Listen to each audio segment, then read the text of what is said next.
Welcome, everyone. I'm so happy that you are here this evening to participate in our monthly group financial coaching session. This is unique from our one-on-one sessions where we get to build and strengthen the community of other individuals and families that are going through their own personal journeys in this their mission and their journey to financial success, peace, prosperity, wealth, you name it.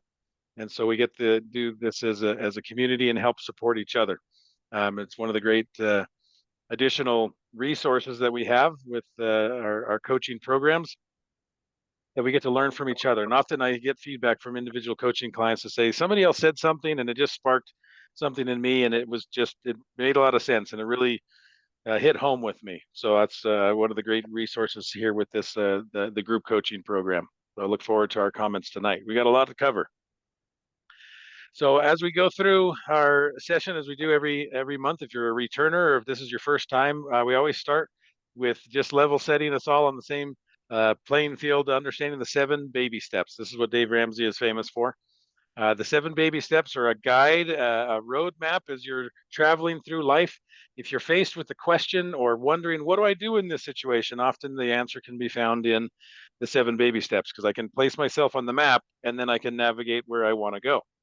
So, again, baseline understanding, the first baby step is to save $1,000 in your beginner emergency fund. I know it's only a beginner fund. It doesn't go very far. It's not meant to. It's just meant to take the edge off of things. So when things happen, you don't reach for the credit card, you reach for your savings account. Everybody's at a different step. Some people here might be at baby step 4, 5, 6. Some are at baby step 0. And so everybody should be walking this path. Baby step 2 is to pay off all of your debt except for the house, all of your consumer debt. We want totally off your back. That includes student loans, personal loans, family loans, anything, everybody, your rental property. We want all of that paid off. Baby step 3 is to save 3 to 6 months worth of expenses. This is now your large, fully funded emergency fund. And so that is now, not that I want them, but now I'm ready for it if something happens, like a job loss. I have a bridge between this job and the next job where I don't have to be desperate and just take any job. So we want that 3 to 6 months worth of expenses. An easy way of calculating that is most people are living paycheck to paycheck or they don't have a whole lot of savings. And so just take your monthly income, multiply it by 3 or 4 or 5 or 6, and say, okay, that's my goal. I want to have $50,000 in my account. I want 30,000. I want whatever. And that's going to be your fully funded emergency fund. Then baby step 4 is to invest 15% of your income into retirement. Step 5 is to save for college for your kids, if that's applicable. And step 6 is to pay off your house, if that's applicable. If you don't own a home and you want to get one, we would come back in and insert that in baby step 3B. So after you have saved have your emergency fund, that's when we start saving, or we build up our down payment and we buy a house in baby step 3B. And baby step 6, we pay it off. Baby step 7 is the ultimate destination, is to build wealth and give. We say we want to live like no one else so that later on we can live and give like no one else. So let me pause for a second. And as these group coaching is an opportunity to learn and ask questions. And you can get some one-on-one questions answered and some one-on-one coaching with me. And the rest of us can learn from your experience and your questions. So just want to pause for a second as we zip through these. Any questions about the 7 baby steps? Anything come in that you're in a different stage now than you were a couple months ago? And is there anything come up, say, well, okay, now what does that mean? I faced a unique situation and how do I handle this? So I just want to pause and ask any questions about the baby steps. Feel free to come off of mute. You can raise your hand or come off of mute, or also you can put it in the chat. Watch the chat. So if you don't want to come off of mute and ask it here live, you can also park it in the chat, and we can talk through that as well. Any questions? I just put something in the chat, so that'll wake it up on the Zoom channel for you, so you can open the chat and type in a question or come off of mute. Hey Brian, it's Sarah Tooney. I have a question. Sarah, thanks for joining. Yes, go Yeah, ahead. yeah, first group session. Good to be with you all. So I'm not there quite yet, but I'm currently in baby step 2. But with, you mentioned baby step 3B being saving up for a home. Is 3B completed the same time as 4? Once I have my 3 to 6 months, I would save for down payment simultaneously as investing that 15%? That's a great question. Baby steps 1, 2, and 3 are sequential. We do them in order. We're single focused. That's all I do is put money into my savings until I get 1,000. Then I put all of my money into my debts until that's done, and then all my money into savings. Baby steps 4, 5, and 6 are simultaneous. We do them all at the same time, investing, saving for kids, and paying off the house. So that's a great question. What about 3B? Am I on this side or am I on that side of the fence? I'm right in the middle. I personally, when I talk to clients and they get to this step, it's about the urgency or what is your goal? What's your timing around buying that house? Because if you try to do them simultaneously, my income goes down because my 15% is now going to my home, or sorry, my investing. So that's less money that I have in my pocket to put towards my down payment. Hopefully, throughout this process, you really freed up. Think of all the debt payments that you're doing right now on baby step 2. And if I can free all of that up, that is a huge amount that I can put into my savings for my 3 to 6 months. And then I could keep doing it. And instead of saving there in my 3 to 6 months, I put it over here into my down payment fund. Now, if I invest in baby step 4, which is a great thing, and we're going to talk about that today, is time. I really need time. I want to save, invest in as long as possible. But mathematically, if I start doing 15%, it lowers my income. So the savings snowball for my down payment gets a little bit smaller. So it kind of depends on the case by case scenario. How much time? How much are you saving? How long is it going to take you to get your 20% down payment? So it kind of is a personalized question. I would ask your individual coach on that. But if you have the time to wait on the investing, do it all in your baby step 3B, get it done and crank it out. Just build your down payment, buy the house, and then get cranking on the investments. But it's timing. We'll talk about here shortly about investing. Is I gotta have time. So depending on how close you are to retirement, you want to get to investing as fast as possible. So that's a delicate balance. I don't know if that helps, Sarah. Good question. Just that makes sense. Super helpful. Thank you. Okay, good. Any other questions? Thanks for coming off mute, Sarah. I'm glad you're here. Any other questions?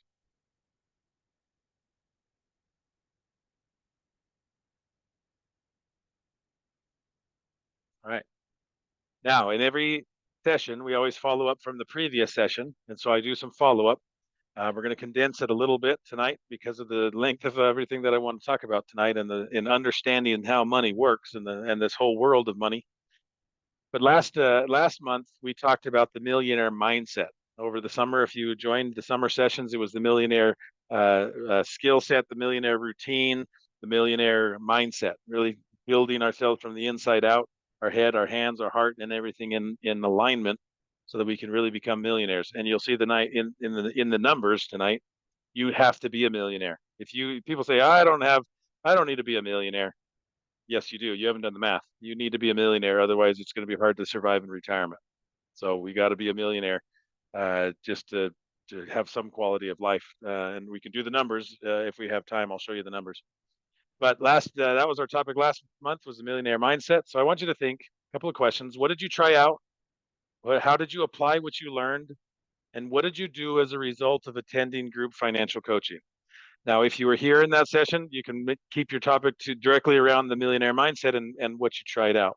If you weren't here, as we do in every one of our coaching sessions, I want to celebrate your successes and the wins that you've experienced. So it could be about anything. I saved money. I paid off this. I hit this baby step. I'm changing from the inside out. So I just want to celebrate with you. As we know, celebration is one of the greatest ways of reinforcing behavior. So if you want to change something in life, celebrate the good behaviors. And your brain thinks, "Oh, must have done something good. Okay, that's good. Let's do that again." So we want to celebrate as much as we can. So anybody, feel free. Any successes and wins over the last month, or anything you tried out over the last month related to the millionaire mindset?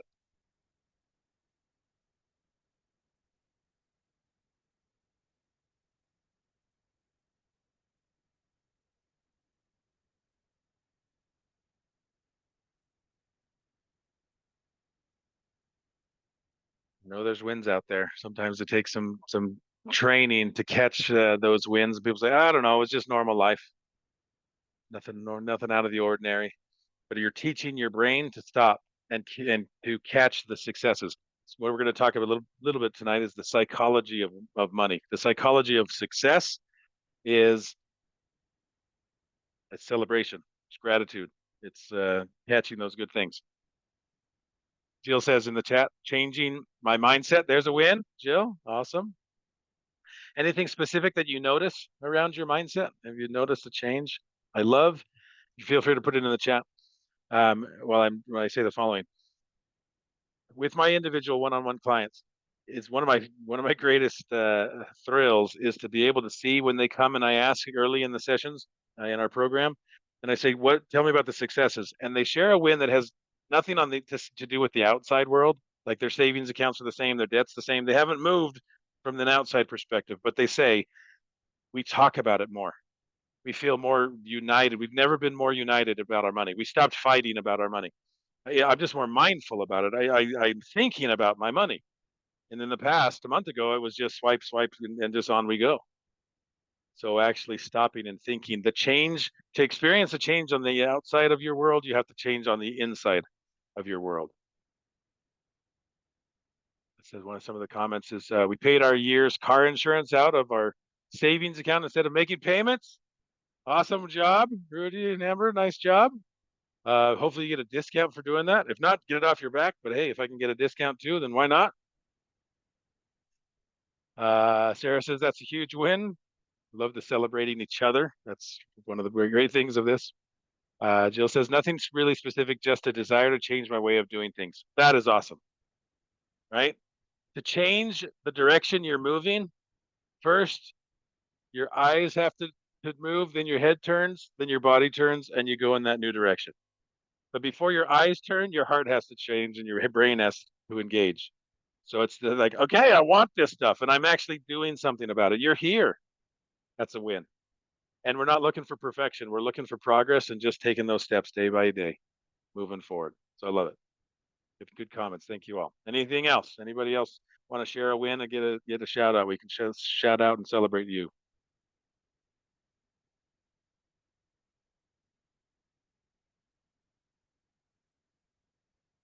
It is a learned habit. So take the time and develop the habit of catching these good things and celebrating and practicing gratitude. All right, let's dive into this. We're going to talk about how money works. It's a big topic. And as I was making the slides, Mike, I think this is the longest topic, and we are barely even scratching the surface. We're basically laying a foundation. And some of this stuff might seem very basic, rudimentary, and like, oh, yeah, I knew that a long time ago. But what this is meant to be is a level set so that we can all be on the same page with the understanding of these terms. Because there's a lot of terms. It's like speaking a foreign language sometimes with the terms. It can be intimidating. There's a lot of emotion when it comes to money. I might feel inferior. I might feel uneducated, unprepared. Yeah, and there's all this. I gotta figure this stinking stuff out because there's nobody in this world that can escape it. Not that the money is the center of our life, but it affects everything in our life. And if I can't learn to manage this thing, that's going to cause a problem. I was like learning driver's ed. I use that example a lot. I got to learn how to drive this car. Well, I have a son who never learned to drive. He's blind in one eye and never learned to drive. Probably safer that way for all of us. You can avoid learning to drive, but none of us can avoid learning how to manage our money. So we're going to learn about that. As P.T. Barnum says, money is a terrible master, but an excellent servant. So how do we figure out how to manage this stuff? So this is our agenda tonight. This is my mountain that I'm going to try to climb tonight, is talk about these different topics. So let's dive right in. All right. So let's start with the psychology. How do you see the world? Think about these questions that I'm going to pose to you a while. And hopefully this is an interactive, and if not, at least engage yourself. Be present, ignore the distractions and the phones and everything else going on in your life, and spend some time thinking. If you invest in yourself in this hour, your life will change. So think about how we see the world. Well, we all see through the filter of our past experiences. Right? I have a filter I see everything with. They're called my glasses. But in my life, in my perception, everything is filtered through my experience, my memories, my emotions. So do you all see the same thing? We can all look at the same picture. We might see different things. But maybe you've seen some of these pictures in the past. What do you see when you look at that picture? Do you see the old man and the old woman? Do you see the two people hanging out around the whatever that thing in fountain is in the middle of the square playing the guitar and hanging out? Which do you see? Which do you see more readily, more easily? What about this one? This one's a common one. Do you see the old woman or do you see the young woman? I have to look really hard. Which one do you see first? And then there's a whole personality test that'll tell you what kind of a person are you if you see the young woman versus the old woman. The young woman is turning away and looking off into the distance with the feather in her hat, the big black hairdo. The old woman is kind of hunched down with kind of like a furry coat with a shawl or something over her hair with the mouth down here. For the young woman, it's her necklace. For the older woman, it's her mouth. So if you can you see them both? Here's one you may have seen. Okay, what do you see in that picture? Is that a duck? No, that's a rabbit. No, that's a duck. No, that's a rabbit. It's both. So which one do you see at first? The duck is looking to the left, the rabbit is looking to the right, depending on maybe your which if it reverses it with the screen. Okay, so we see things different based on our experience. Well, how do you see the world of money? Is money a safe topic for you? Okay. Where did you learn about money? Was it from your parents? Maybe it was from friends. Maybe it was so today's world, you have to graduate high school. You can't graduate high school without a financial literacy class. So maybe you learned it in school, or maybe you learned it from the school of hard knocks. Maybe I learned some positive lessons. I had some good role models, and I've had many clients that said, I watched them and I learned what not to do. I didn't know what to do, but I don't want to be like them because of the man, their life was a mess and that was stressful. I never learned what to do, but I sure know what not to do. I find myself repeating things sometimes because I don't know what else to do. So, what is the truth that you have learned about money? This is the psychology of money, and interesting. I think among all of our other coaches in our group, I focus the most on psychology. Just that's because one part of my background and study. But it's interesting to go deep with individual clients, and we talk about money. And I had a client that we've been talking about doing budget committee meetings for literally 6 months, and just they could not get themselves to do it. And we finally said, "Stop the bus. What's going on? Tell me what's going on inside when we talk about this." And I said to the husband, "Where did you learn about money?" And we had a good and strong enough relationship that he opened up and he said, "Well, when I was younger, as a young teenager, my dad gave me an assignment, gave me some money to do this, complete this assignment, and I totally messed it up. And when I got home, my dad just ripped me apart, and it was embarrassing and shaming, and man, it was I was just distraught over this experience. So I learned that money is not safe. So I hide from it. When my wife wants to do the budget committee meeting, no way, I'll go do the dishes. It's the only time I ever do the dishes. I'll do the dishes to get away from it. I'll clean the garage. I'll do anything because I know that money is not a safe place because of my experience with my dad. And his wife turned to him and said, "What? That was 20 years ago. Haven't you gotten over that?" No, no, it is deep trauma trigger wounds. Money is not a safe topic for a lot of people because of what has happened in their past. The good news is we can heal from that. There's a lot of techniques around that. Sarah, it says in the chat, this reminds me of childhood money classrooms. Recommend the book Know Yourself, Know Your Money from Rachel Cruz. Excellent. Love the book recommendations. Thank you, Sarah. So what's that truth that you've learned? Well, I call them money rules. What are your money rules? So think about this. How do you find your rules? This is my recommendation. You think about the last time that you got mad about something where money was involved. So think about when was the last time you got mad and money was involved. Think about that. What was that memory?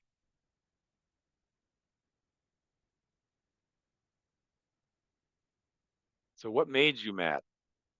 Or what would happen that made you mad? Think about those circumstances. Play it back in your mind's eye and think about, okay, man, I was so frustrated. What happened? What led up to that? Often that frustration, that anger, that emotion that you felt is because someone crossed one of your money rules. That's often how you find it. Or the reverse to that. When you say, man, that was just the most amazing experience. That person, I just was so proud of them. They may have reinforced one of your rules. Now, this can be about money. It could be about anything, right? When in my son's playing sports and he just caught the touchdown and he was the king of the day. And I was just so awesome. Why? Because I have one of my rules is excellence and high performance. And that demonstrated. But when he quit soccer practice as a 5-year-old and he gave up on playing soccer, man, I was so mad. Why?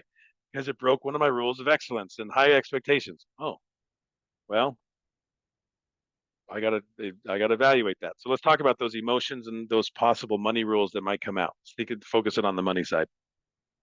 So maybe I felt one of these emotions: anger, shame, embarrassment, frustration, or blame. Some of these not so much fun emotions.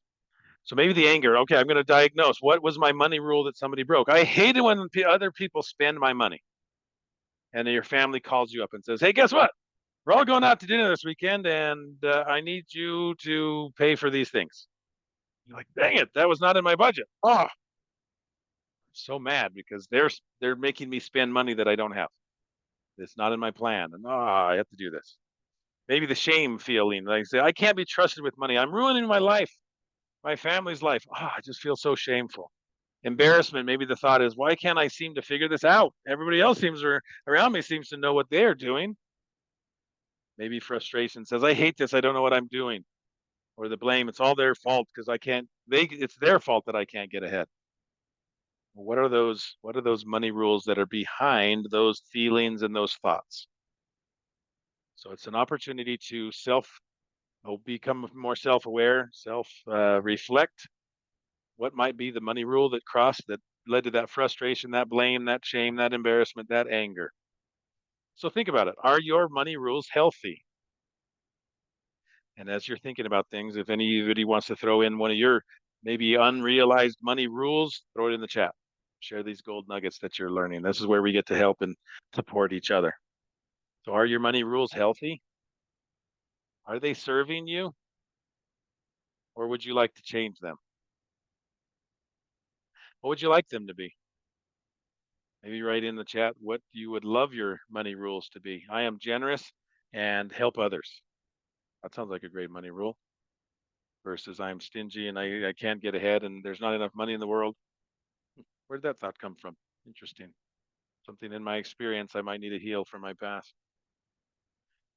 What would be a better money rule for you?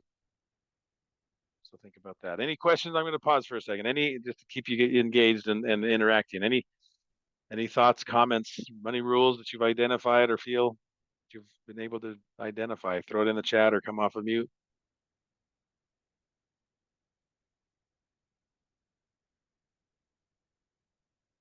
Yeah, remember. Without being specific or pointing fingers, I Well, realize it's all of us are innocent. It's all about a friend we have. one of my money rules would be discussing large purchases before doing it. And Okay. that could be healthy, but it also could be controlling, depending on what side of it you're on. Good. Yeah, is it an equal rule? For you, you need to tell me everything over $10, but for me, it's $1,000. That's just how it works. Yeah, I think Rudy would say it's not an equal rule. So that's where the problem comes in. Oh, okay. Good to know. Your friends, you got your neighbors, and something to think about and talk about. And this is where it requires in a good, healthy partnership discussion in a budget committee meeting, an immediately weekly discussion to talk about that. What are yours? What are your money rules? Maybe you can see my money rules easier than I can see mine, and I can see yours. I'll tell you my wife's money rules, right? There's no budget limit on Diet Coke. That's a money rule for her. So I love her, and she loves her Diet Coke. So, but think about that, right? Are they equal? Do you know what they are? Right? Do you both agree with them? having a mutual agreement on, we need to talk about large expenses before we just jump into it. Well, how much? Well, I thought it was this and you thought it was that. Okay, we're not on the same page. We don't share money rules. That's the goal of this, is to come up with our money rules instead of the his and the her money rules. Or if you're running this show on your own and you're doing this individually, what are your money rules? Jill says in the chat, I'm very judgmental about what my husband spends money on, but not so much for myself. Yeah, exactly. I have good reasons to spend what I do. Exactly. My rules are always justified. Their rules, they don't make any sense. You're ruining my plan. Yeah. Thank you for sharing that, Jill. Exactly. All right. So how's your relationship with money? Think about a personal relationship. If you struggle in a relationship with the child, with the parent, with the sibling, with the spouse, with a coworker, there's a cause to that relationship. So what's your relationship with money? How do I treat your money? Do you know where it goes every month? Do you have that awareness? Do you tell it where to go every month? Do you have vision and execution? Are you intimidated by your money? Are you fearful of it? Are you scared of it? How do conversations about money make you feel? Do you avoid them? Do you run from them? Because money conversations, ooh, I talk about anything else but money. Man, then I get mad. Right? Money is the number one reason for marital stress, divorce, disharmony, right? Anything in your own life, you don't have to be married to feel money stress. But when you're married, you just have somebody to blame. So maybe that's not so healthy. Maybe the answer is more in the mirror than in the window. So think about these questions.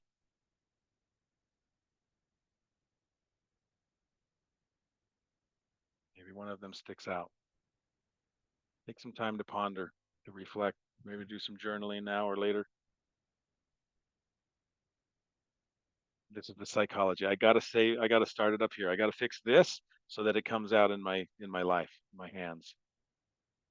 So how do I improve that relationship? Well, I gotta develop my financial literacy. That was one of the millionaire skill sets, is a high level of financial literacy. So watch what you read, and you watch and what you listen to. And there's a ton of education and information out there. Some of them are totally opposite. Go read Dave Ramsey and then go read Robert Kiyosaki. And you're like, these guys are not talking about the same thing because they have totally opposite strategies around doing things. So find your way so that you can win with your money. Change the way you think about and treat your money. Right? If you have a struggling relationship, a human relationship in your life, well, maybe we need to change. Maybe I have to change the way I interact with this individual. Maybe I have to change the way I interact with my money. All right, we're going to dive into some of the nuts and bolts. Any questions, thoughts, or comments around the psychology before I move on?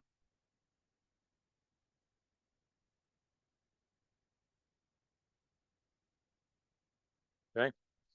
So this is now we're going to take a couple of big nugget conversation topics: debt, home debt, investing, risk. There's so much to talk about. I'm like, man, I got to cut this down. Might be a two-parter or a three-parter. So we're going to zip through. So drink from the fire hose. So hold on, strap in. Hopefully you took your vitamins, you got a nap today. We're going to go through a lot of information, but please pause me and say like, whoa, can we stop there for a second? Because I need some help. And that's where the benefit to the community is helping and learning from each other. You realize you're not alone. That's why I created this thing. Is people are like, oh, I'm not the only one struggling with this thing. You're not the only one whose spouse doesn't agree with you about money. How'd you get out of debt? How'd you convince them to do this? So that's what this is all about. So let's talk about terms for a second. And there's we're going to learn a new language today, or reinforce or clarify the languages that we've been speaking so far. So debt. Let's talk about debt. That's a big one in a lot of people's life. Baby step 2. That's a long one for a lot of people. So just key terms. Principal. You may have heard that when it talks about debt or loans, and that's just the amount of the money that you borrowed. I got a $400,000 house. The principal was $400,000, whereas the interest is the amount of money that goes to the lender as their income. I borrowed my mortgage is at 8% or at 2%, or my credit card is at 18%. That's the interest rate, and that's a fee for having to borrow money because you didn't have the money saved up. So you pay interest, and that's the money that goes to the borrower or to the lender, excuse me, the borrower pays. It's the interest rate. That's the percentage rate that you pay for your borrowing money. So that 18%, that's 5% to 8, whatever the percentage rate is. And here's a big one, the annual percentage rate, or the APR. That's a big term. The yearly cost of borrowing that money expressed as a percentage of the loan amount. It's a more comprehensive measure of the cost of a loan than the interest rate alone, because it includes the interest rate plus other fees. So if you're shopping for a loan, and this place will give me a car loan at this rate and this one at this one, do not compare interest rates, compare annual percentage rates, APRs. It's actually there's a federal law that says you got to advertise your rates in, if you say the interest rate, you also have to say the APR, because that's the true cost, because they'll put fees in there. So how come it's 3% on here and 3.5% over there? Oh, there must be some fees involved. So shop and compare using the APR. And again, raise your hand if there's a question or a topic that we need to pause on. And I'm going to save time at the end to answer any summation questions, but please feel free to interrupt along the way. So more debt terms. We've got secured loans that has collateral. That's a car, a boat, a home loan, versus an unsecured loan. That is a loan that does not have collateral, like a student loan, a credit card. Secured loans, that item, the collateral can be repossessed. If I don't pay my car loan, they can come and take my car. But what would they repossess on my credit card? There's nothing really to my memories, my Disneyland souvenirs. Well, there's nothing to repossess with an unsecured loan. Interest rates are usually higher on unsecured loans because it's higher risk to the lender. There's nothing I can repossess. So secured loans are usually lower interest rates. Unsecured loans are usually higher interest rates. Secured loans, they give you all the money. Well, that's on another screen. I'll save that. The term is the length of your loan. So just how long are we going to be paying this thing? And can't believe this, but yes, today 96-month car loans exist. Years ago, it was like somebody introduced an 80-month, and then everybody was like, "That's crazy. That's so long. Your car's not even going to last that long." Well, now there's 96-month car loans, and why not? Because man, their cars are so expensive. Can't believe that you can spend over $100,000 now on a car. My first house was only 115, and yeah, that's like a truck. Oh, I have a client whose truck payment is $1,493 a month. Oh my gosh. It's more than my first mortgage. All right, this is where I was going to head to. Revolving credit versus the installment credit. And revolving is the amount loan can be used anytime, use it, pay it back, use it, pay it back, but higher interest rates, credit cards, as comes to mind. And you only owe interest on the amount you use. So I might have a $10,000 credit card, but I've only used 200. I'm only going to pay interest on the amount I borrowed. I can use it, pay it off, use it, pay it off. Now, installment is the exact opposite, where I get all the money up front, like a home loan. Or a car loan. I get all the money up front. I pay it off over time. But as I've paid it off, I can't get it back. Can't use it and pay it off and use it and pay it off. It's a use it and it's a one-way street. It's usually tougher to qualify for, and there's a fixed number of payments set over those 96 months for your car loan. Don't ever go that long, right? Save up that long and buy the car with cash. All right, talking about debt. Debt comes from wanting something now, but not having the money to pay for it. Well, there's a brainstorm idea, right? Maybe this is, oh yeah, I know that. This again, we're just re-clarifying everything, level setting this. So impatience, here's my formula. Impatience plus wants leads to consumer debt. It's a indicting statement. Like, where did my credit cards come from? Maybe it's impatience. I didn't have time to wait for it to save up for it. And it was a want. Maybe it was a need. I needed it now. Okay, well, that's where consumer debt comes from, is not having the patience and discipline to save up for it first. Now, some people have what I call emergency debt. And that's because something hit the fan and I have a client now going through a mold disaster and it's going to cost them 40 grand. We didn't have that in our emergency fund. Yeah. Okay. You might have to get a loan for that. Is that okay? Well, what's your alternative? I have to do medical surgery. I got to do the home repair. I got to do something like, yeah. Sometimes debt is the only way to get out of something. or not get out of it, but I mean, handle it. I mean, I have a knee surgery. I got to replace my transmission. We want to have our own emergency fund, right? That 3 to 6 months, I've had $50,000 in the bank. That can handle a lot of emergencies. And I don't need credit. But in the short term, I might need credit as a bridge. But be careful that it just doesn't turn into consumer debt and we convince ourselves that pizza night is a great reason for my credit card bill and my vacations and my memories. And then all of a sudden, you're deep into debt. And making the minimum payments, that can keep you in debt for years. I can have a picture of that in the next slide. So look at the cost. Here's the recommendations. You look at the total cost of the item and not just the payment. Wealthy people ask how much. Poor people ask, what are the payments? Oh, I can totally fit that in. But the car loan is only this much, and they will sell you a car based on the payment. How much can you pay? 300? All right, we're going to stretch this thing out to so long and sell you a cheap car just because, hey, you just gave them the magic number, $300 a month. And do the math. Look at the total cost of the item. And it'll surprise you how much that $20,000 car financed over the full term. It's an $80,000 car at the end of it all because of the interest. So save up for it. Ask those questions. How much, not how much the payment. They changed the law a couple of years ago, and now credit card companies are required to put this in their statements, and they bury it on one of the back pages, hoping you never look at it. And you probably don't. So this is very interesting when you look at it, and they're telling you how long you're going to be in jail for. This is my prison sentence. In this situation, the balance was $1,272.67. The minimum payment's only $32. Ignore the rest. Just make your $32 payment. It's so cheap. It's fine. You'll be fine. Well, keep reading. Right? Don't be late. There's big fees, and then your APR goes to 34%. Ouch. That's crazy. But look at this box down here, right? This tells you what happens if you only make the minimum payment. So if you only make the minimum payment, how long will it take you to pay off the $1,272? It's not that much. It's only $1,200. It's going to take you 7 years. There's your prison sentence of 7 years to pay that stupid thing off. And you will end up paying an estimated total of $2,156. Almost an extra $1,000 just in interest because of your prison sentence in the term, and it just took you that long. Why does it take that long? We got to be right. I'm hoping to inspire you tonight with intensity and move. You got to move faster, right? You cannot get the time back. Do not take 7 years to pay this off. Okay, fine. I'll make an extra payment. I'll round it up to 46. Get off my back, Brian. $46. That's better, right? Yes, it is. It'll only take you 3 years instead of 7.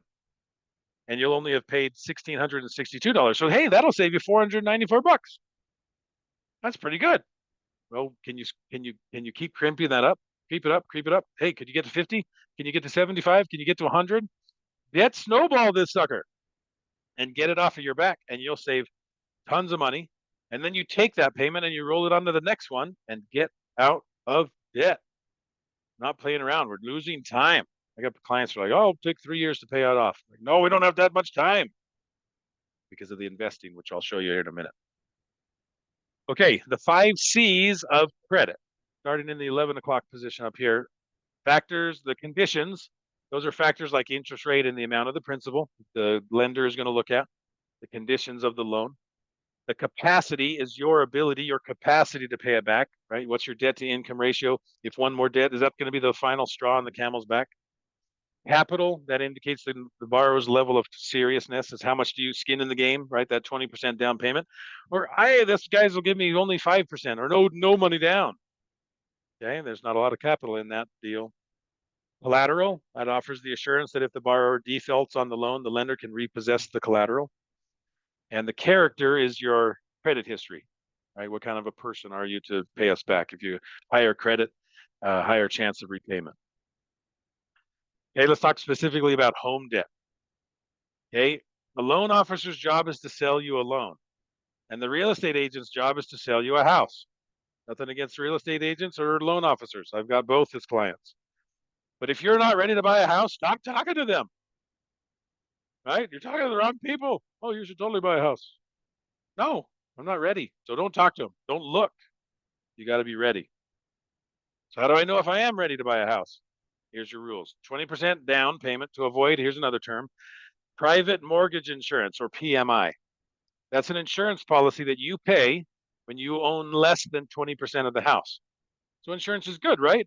Well, it is, but it's not your insurance policy. You are paying the premium for the bank's insurance policy. So if you like paying other people's insurance policies, I'll happily pass you my car loan. Not my car loan, my car insurance. I don't have car loans. My car insurance, or talk to the Lopez's. You can pay their annual insurance. They would love that. If you don't mind paying other people's insurance premiums, well, you're paying the bank's insurance. If you default, the PMI will cover the lender for the loss of anything in the deal. Okay, let's do some more calculations. Your monthly payment. How do I know if I'm ready for a house? Your monthly payment is 25 to 30% of your take-home pay. How do I figure that one out? So take your take-home pay and multiply it by 0.35 as a worst case scenario. That's the most you should be paying for your housing each month. But it's preferable to be closer to the 25%. So multiply your take-home pay by 0.25. And I've done this with families, and we run this is how much money I bring home, multiply it by 35, and that's like, okay, my rent is 1,800 and the most I should be paying is 1,500. And I say, great, it's time to move. What? Yeah, you're house poor. Not a good position to be in. I've had clients that 43% of their income was going to their house. Then somebody gets injured and only one person can work, and it goes to 63% of their house. Like, no wonder you can't buy groceries. No wonder you can't go on vacation. Go to the living room. That's your vacation fund. You're house poor. So, but I love the school district. I love the area. Yeah, you're house poor. So you go make some more money, or you got to move. All right, here's a mind blower. Amortization schedules. Oof. Now just got hot in here. What? There's a new term. An amortization schedule is a breakdown of your payments each month for the term of the loan. It shows the amount of principal versus the interest that your payment consists of each month. So let's walk through the picture. The orange is the principal amount. The green is the interest. So who gets all the money? Who gets most of the money in that first payment? The bank.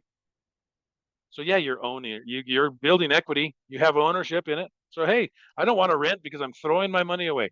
I want to own because that's the wise financial decision. Well, yeah, depends on the circumstances. Sometimes renting is the more wise financial decision. And at the beginning, according to this, about 30% of the payment in this unique situation, 30% of the payment is going to the principal, and 70% of it is going to interest. But over time, that starts to flop. And at the end, your last payment is all principal and no interest. But when should I buy and when should I rent? Well, there is a period, another financial term called the break-even point. So there is a time, and I just arbitrarily drew a line on this and say there's a point in this situation where if you're on the left of it, if you have not reached this point, that break-even point, you should not be buying a house. Because if you're going to sell it before that period, then you will lose money. What do you mean lose money? I have all that equity over there. No, that equity gets eaten up in the realtor fees. So it would have been cheaper for you to rent. So if you're not going to live in the house for X number of years, just rent. But I don't want to throw away my money. You will, and you'll throw away your equity. You'll just give it to the realtor. So we can do the math together if you need help doing that. But just want to kind of give you an overview of the principles. And like the credit card, we want to pay off the house as soon as possible. You can look at this and say, if I were to pay it off in 30 years, my $400,000 house, I'm going to pay $558 in interest. That's more than the house itself. So my total house costs you $958,000. That $400,000 loan costs you $958,000 to pay for. You paid more than double just because of the freaking interest. So maybe I need to pay extra. Maybe if I paid an extra $500 an extra a month, then I would take 10 years and 9 months off of my prison sentence. So I got to come up with that money. This is maybe step 6, though. So just inspiring you to get there. Same principle applies for your credit card, right? That they don't make the $32 payment, make the $100 payment. Get out of debt. We don't have time for this. Okay, so investing. Well, before I move to investing, any questions on the loans? Debt stuff.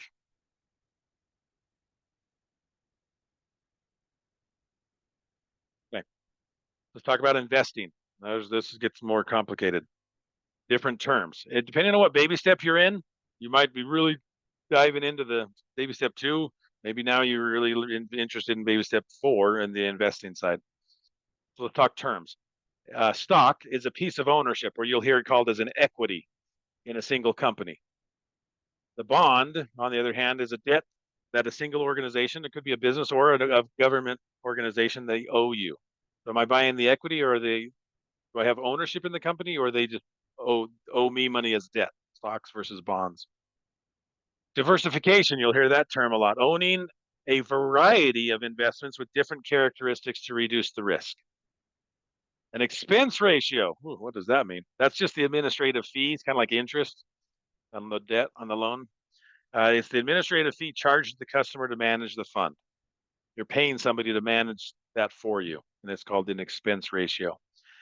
Your rate of return, that's the net gain or loss of an investment. So you take the average return over a period of time and subtract the expense ratio. You're used to earning interest on your savings account. I got 5% on my savings account in my bank. Well, with investments, you got to subtract the fees. So maybe I'm getting 12% on my investments, but there's a 1% expense ratio. So what's my net actual rate of return is 11%. So that helps you as you shop investments to say, well, this one is 12% and this one is 12%. But this one has a 1% and this one has a 0.5%. So which one am I going to do better at? The one that charges you less. Or this one has 13 with its expense ratio, and this one is 12 with its expense ratio, and this one that earns less, actually you'll make more money. Because after the fees, you have a better net rate of return.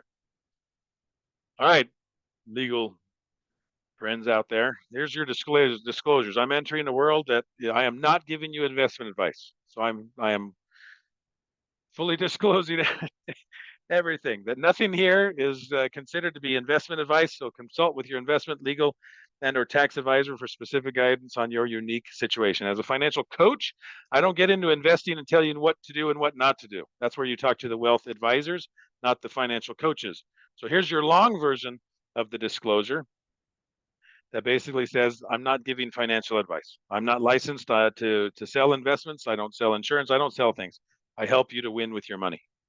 So don't take anything I say today as a recommendation, or any of the pictures or the logos or the companies that you might recognize.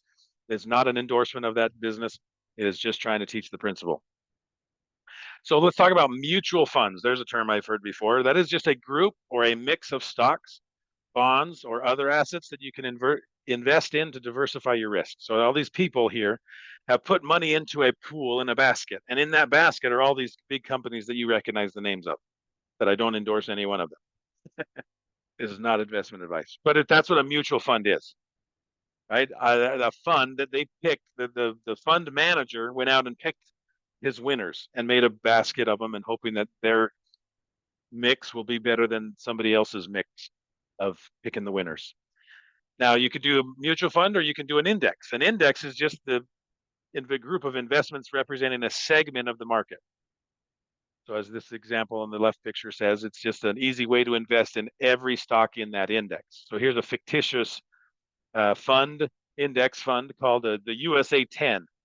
You can recognize there's the 10 largest companies in the US. So if I invested in an index, I would have a piece of every one of those. That's a fake example, the USA 10. The real examples are like the S&P 500. That's the 500 largest publicly traded companies in the US. In the S&P, Standard & Poor's, that's what it stands for. The 500 index is just a group of the 500 largest companies. Or the NASDAQ Composite Index. What the heck is that? 3,500 stocks listed on the NASDAQ stock exchange. So I don't want to try to pick a winner. So I'm just going to bet on the whole market. So I'm going to buy an index fund. Okay, that's one strategy among many. So small, consistent retirement savings over a long period of time can significantly grow your wealth through the power of compound interest. I'll show you more of that in a second. Think about this. Your savings rate is more important than your interest rate or your income level. in the top six, most like retirement, the millionaires, teachers. Teachers don't make a whole lot of money. I was raised by a teacher. They don't make a lot of money. How are they in the highest, one of the top 5 categories of millionaires? Because they save over time. It's not about how much you make, it's how much you save. It's not about the interest rate, it's about how much you save. And dollar cost averaging, well, there's a new term. What the heck is that? It's investing in regular equal amounts at regular intervals. I just am in the habit of always saving. I don't care what the market is doing. I'm always investing. Do not try to time the market. We're going to see that in a second. But I'm always, it's like buying gas. You change your buying gas when it's at $7 or at $3 a gallon. You're always having to buy the sneaking gas. So don't try to time it. You just get the gas. When I'm investing, I'm always investing. I have my money, my 15%. I'm always investing. I'm not saying, well, I'm going to hold back and then I'll do 30% and then I'll do none. And I'm trying to chase the market. It doesn't work. You can't time the market, so stop trying. This is an interesting fact that bursts of people's bubbles when they say, well, I'm savvy. I know when to invest and when not to. No, you don't. Yeah, this is the S&P 500, that index I just told you about. Let's say I had $10,000 invested between 95 and 2014, January to December, right? January of 1995 to December of 2014. There's a lot happened in there, right? We got the dot-com bubble. We got the 2008, right? We got some crazy times in there. Great recession. If I had $10,000 and I had just left it in there, I would have $65,000. But if I try to time the market and I'm trying to get in and out and in and out, if I missed only 10 days, if I missed 10 of the best days, my $65,000 would be $32,000. If I had missed 20 days, I'd only have $20,000. You don't know when those best 20 days are. And check this out. 6 of the 10 best days occurred within 2 weeks of the 10 worst days. Like, oh, I'm getting out. It was scary. Warren Buffett talks about, I'm aggressive when everybody else is fearful. And I'm fearful when everybody else is aggressive. You gotta watch out with don't follow the herd.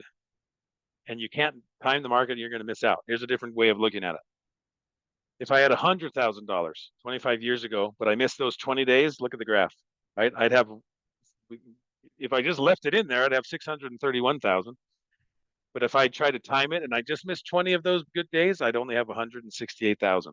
That'll affect your retirement. That one hurts. So stop trying to time it. Look at this graph. This is 2 friends, Jack and Blake. They're both 21. I wish I was still 21 and I would have known this. They're both 21 and they learn about investing. And Jack says, hey, I'm going to put $200 into my account every single month. And Blake says, I'm too broke for that. I can't do that yet. I'll do it later and I'll make up for it. See about that. So Jack invests $200 a month from age 21 until age 30, and then he has a life crisis and he can't do it ever again. He never invests another dollar. Blake, on the other hand, says, I finally got a raise. I'm going to start investing like my buddy Jack, and he's going to put in $200 a month for the rest of his working life from 30 to age 68. So Jack invests $21,600 and Blake invests $91,200. So who has more money by the time they both retire at 68? The guy who started earlier and invested less. You don't have time to wait. So if you're just kind of cruising through nice and the lazy river approach to get out of debt, you don't have time for this. You have got to get out of debt. You have got to save for your emergency fund. And then as Sarah says, okay, here's the challenge, Sarah. This is what I was saying. Like, it's a hard answer. Do I do the house or do I do investing? Well, if I lose time on the investments, that can cost me hundreds of thousands of dollars. But I really want this house. All right. Where's your priorities? Where's your time horizon? Jack with his 21,000 has $2.3 million, and Blake with his 91,000 only has $1.3 million. So $1 million more for investing 1/5 of what the other guy did because he did it earlier. So you've got to get into doing this. All right, quickly on risk, coming up to the end. Drink from the fire hose, I tell you. So ask questions at the end. Risk is one of the most considered ideas, right? This is, to oversimplify, it's the potential for loss. That's why I have car insurance, is to protect me against risk. That potential of the loss. Somebody hits me and I lose my vehicle, that insurance covers me. So I got to watch out for that. So people are notoriously bad at predicting the risks. People plan on the best case scenario and ignore the negative the chances that could happen. For example, you might have a friend that has said, I'm going to get a rental property. That's the answer to all my problems, because my renters will pay for my mortgage. Sounds like the best case scenario. You don't think renters get sick, lose jobs, have emergencies, get cancer, can't pay the bills? And if that was your hope, that they were going to pay that mortgage for you, and you have to pay your mortgage and rent and theirs too, you didn't count the costs. You did not think about the risk. So you've got to mitigate that risk, which means diversification. We talked about that in investing. Identify what could go wrong with your plan. Are you okay with that outcome? What happens if my renter can't pay? Well, if my house is paid for, then hey, maybe I can handle it. If I have a 6-month emergency fund for my rental property, maybe I can handle that. So there's timing. There's a time of doing this, because I have to manage that risk. And often I'm coaching a family right now, like, oh, this is going to work out. I'm like, well, what if not? No, it'll work out. What if not? Your whole plan is as counting on a perfect scenario. Rainbows and butterflies and unicorns, and my life will all work out. But if there's a hint of a dark cloud, their life falls apart. So watch out. You gotta watch out for these things. So what can you do to reduce your exposure? You got to manage those risks. All right. What questions do you have? Sorry, it's just so much to go through, and I'm only scratching the surface. So hopefully this is helpful. I don't mean it to just be a sprinting the marathon. So let's talk about it for a second. We may go a few minutes long if you are all okay with that. But what questions might you have about anything that we've talked about so far? Debt, investing, risk, any principle of money that I didn't get to because there were so many more I had to leave out.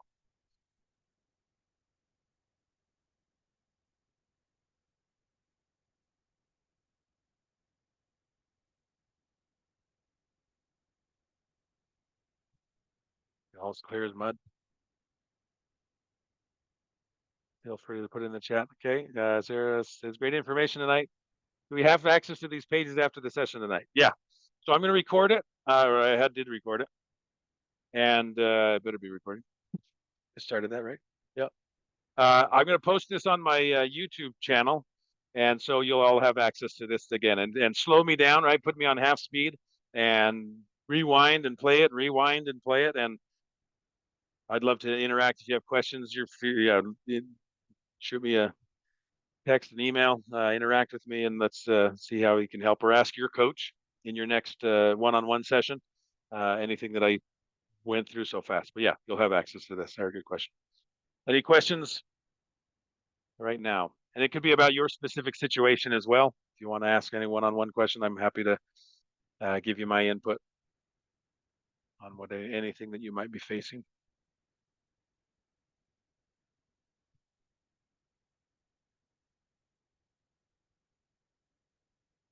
They'll ask, when getting started at an older age, psychologically, how does one stop living for the here and now and get realistic about saving for the future? Hard question. Yeah, good question though, Jill. All of us have different time horizons in our future.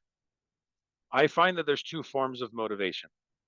There is the running toward motivation and the running from motivation. And there's not a right and a wrong form of motivation. It's finding what works for you. So the running toward motivation is dreaming and inspirational and motivational to say, man, I cannot wait until I get this amount of money in my retirement or get out of a debt or whatever. It draws me forward because it's so exciting. I've created a picture in my mind of my future debt-free, wealthy life, and it just draws me forward. That's the running to motivation. Now, on the flip side, the running from motivation is I look at the dumpster fire in my past, and I look at that, and I get so mad about those interest rates and all my debt payments and all the lost opportunities, and it gets me angry, and so it pushes me forward. I had a husband and a wife, and they just when they would get their Student loan statement. She said, I've been paying my student loan for 10 years and I look at it and the balance has hardly ever changed. I'm just paying interest on this stupid thing. And she gets so mad. I'm like, good. You put that student loan payment statement on the fridge and you look at it all the time. And like, I'm getting out of debt. And the husband didn't care. He's like, I don't really care.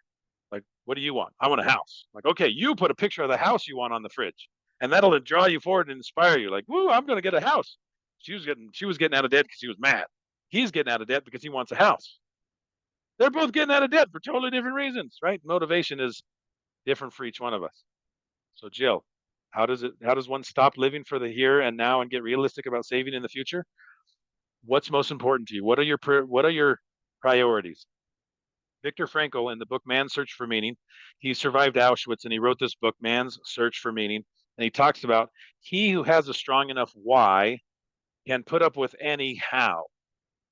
We talk like, how do I save? How do I invest? How do I do this? Where do I put my money? A lot of good questions, but all of them are based first off on why. And I heard Jim Rohn, and he was the self-help guru. He coached Tony Robbins, and he talks about if you lose motivation with your goals, it's because you don't have a long enough list of the whys.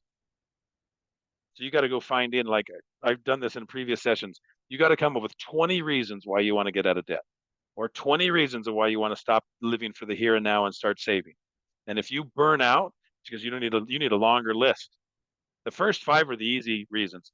The next 5 are the weird ones. And then the next one, like your brain had to actually engage. And those are like, ooh, I found some gold down there at the end of at the bottom of the well.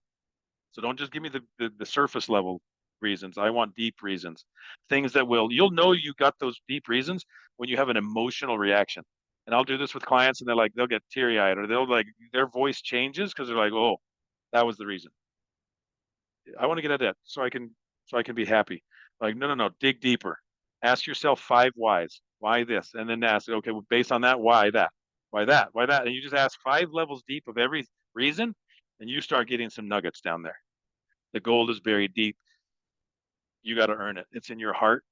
You got to dig for it. So find that deep reason why and tap into it. And if you ever feel like you lose momentum, you got to go tap back into that why. You've lost emotional connection with the why.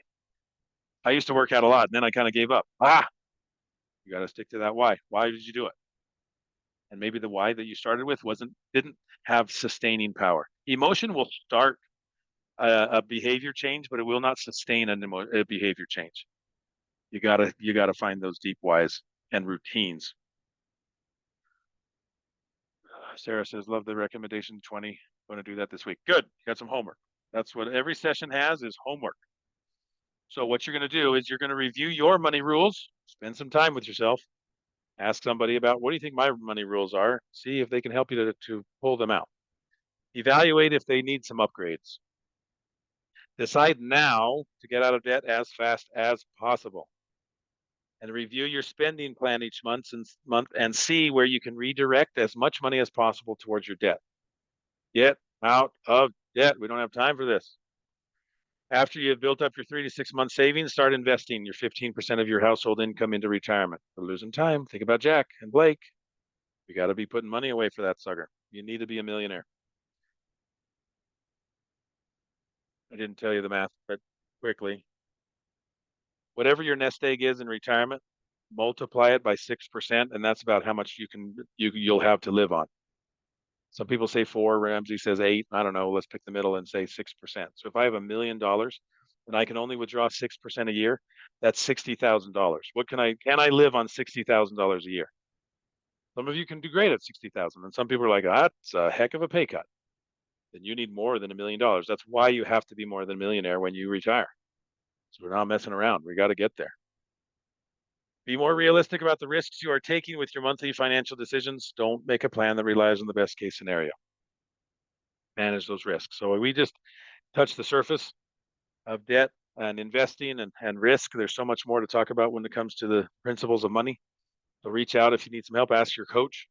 And I look forward to seeing you again in the next one. In the chat, there are these links. If you go back at the very beginning of the chat, Please subscribe to my YouTube channel. There's some additional videos and shorts just trying to break you out of your comfort zones and your ruts to help you to maximize your progress in your future. Jill, that's a help with the motivation, is you've got to listen, watch, and read things that are going to push you forward. If you're reading the Amazon catalog, that's not the place to read, watch, and listen. Because you'll spend the money. Wherever you hang, whatever surround yourself with, you'll start acting more like. So find those, listen to Dave Ramsey, listen to Susie Orman, listen to all these different voices in the space to help you to change from the inside out. So feel free to subscribe to my YouTube channel. I'd love the reviews. So there's a link in the chat again about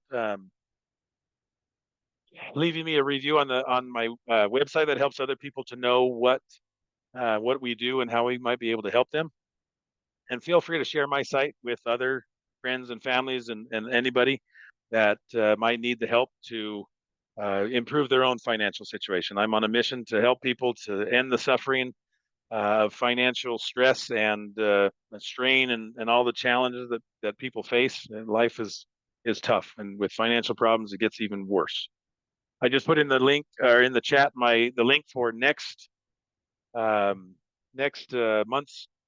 group session. So sign up for that. The chat will disappear as soon as this Zoom meeting ends. So make sure you access those links before we close. Thank you. Jackie had said your YouTube channel has a lot of great information. Thank you. Very low budget, but hopefully good information. Me and my ramblings. So take a look on there. Sarah says, hope everyone has a great weekend Friday and ahead. Thank you. Enjoy the group session. Good. I'm glad you're here, Sarah. Hope to see you again. So use that link, sign up for next month's. Send that link to friends and family and people. I would love to have them here as well to help them to learn something, change something, and improve their life. That's my goal. So thank you all for being here tonight. Thanks for going a little longer. I knew there was a lot to go through, and sorry when it took a few extra minutes of your time. So thanks for the bonus moments. Hope you have a great day, great weekend. Good luck out there. Stay safe and watch those finances. You can do it. You can do it. Thank you all.